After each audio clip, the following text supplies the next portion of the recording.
Hello, friends. This is our reading assessment, and this is going to go into Skyward. We've been talking a lot about the uglies and kind of theme development and the important concepts. And we've learned a lot and grown a lot. If you've stuck with us through all of the uglies chapters, I hope you enjoyed reading it. And this is kind of the culmination of all that. So we're going to write a CER about the theme of the uglies. So since we haven't done this much, I did include a table here to help you if you want to use that, and it'll make sure that you have all the parts of the CER. So you're going to choose one theme of the uglies. Remember, large books and movies can have many themes in them. So there's not one right answer here.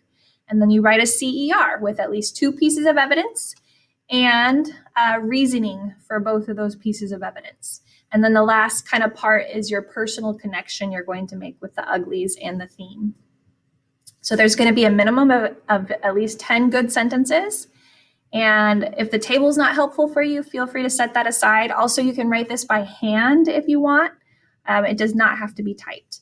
So a few things to help you. So in the table itself, it has all the parts, like for example, how many sentences it can be. Our claim is always just one sentence, and it's a very kind of succinct, simple, direct to the point sentence.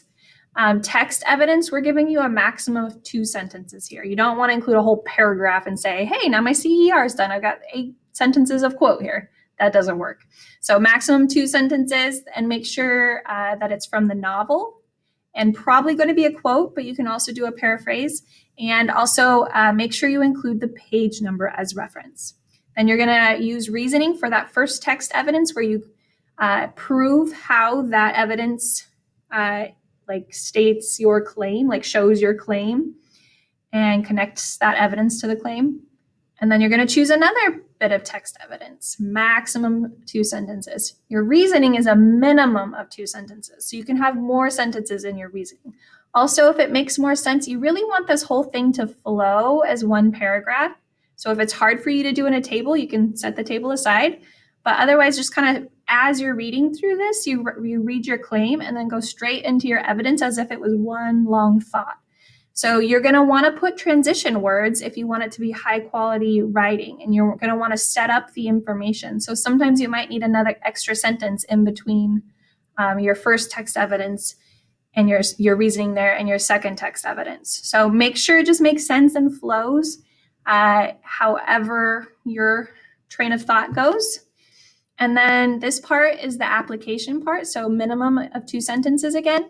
So you're making connections to the real world and your experience and the democratic ideals, if you'd like. So any combination thereof. So you're trying to say, why does this theme matter to you or to other readers? So you could use the word I there or me. Usually don't put that in a CER. You're not going to have the word I in the claim. Remember, you don't say, I think the theme is, or you're not going to say, my claim is. You don't do that. You just go with a strong statement all by itself. And then the conclusion sentence is optional, and it brings it all together and referencing your claim, kind of your last, this is the claim here. This is what I'm trying to say. You don't put it in the exact words, but kind of a final thought there. Right on your document, there's an example CER at the bottom. So, and we did this in class with Finding Nemo. So let me know if you have any questions, but hopefully this makes sense to you. So here's my claim. One theme from the movie Finding Nemo is that valuing security too highly can lead to missing important life experiences. You'll see here that there are several transition words, usually at the beginning of each part. And then it has that text evidence. This one is more of a summary of events, so it might not be as relevant to you. It's better if you directly quote or paraphrase from the text. Then it explains it, gives the reasoning. And then there's another piece of evidence. This one does have quotes in it. Notice I referenced scene number because it was a movie, but you'll do page number there.